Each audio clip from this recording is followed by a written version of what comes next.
isang sakton. Ito, nagkolokan sa yung dalawa.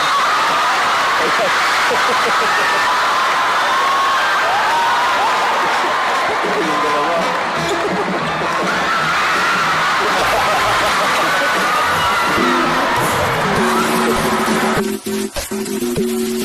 Napakalakas ng katawan. Very, Spitfire-ish, ika nga. Naglalaro daw ito ng volleyball dati, kaya naman ang paa pala nito parang tipak na, parang mismo. Matara sa Algeriana, maganda.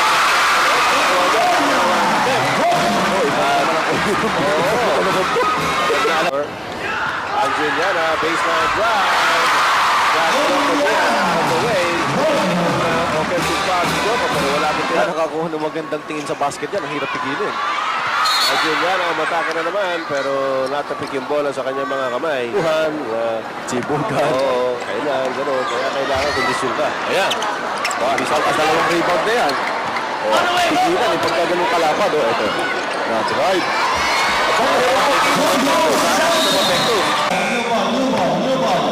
Nakita mo naman yung tira ni Jimmy Santos na yun, na meron pang kasamang pitik. Meron. Kay Emilio Garcia at left backward, pumakawala. Short. Angeliana! Ala Dennis. Dennis. Kaya kakampi niya. Si Dennis Padilla. Scoring ito na front court. Tumuloy-tuloy. Binigay kay Richard Gomez. After basket sa Jimmy Santos. Jimmy sasaksak sa loob. Uy! Talaga. Ito si Jimmy Santos. Pinipilit makawala kay Joe Marie Iliana. Kahit White. Bubukol na naman. Galing sa labas. Wala. Angeliana picks it up. Yo-yo shot. Wala pa rin. Jimmy. Yata clear lane. Pero mas ang sakton. Ito, nagkolokan sa yung dalawa. Kaya may gusto ko tagahanga. Hindi yung naglalaban-laban na nagkakapikunan. Hindi yun eh. Ito, ayos to. Nagkapikunan nga sila. Gusto ko.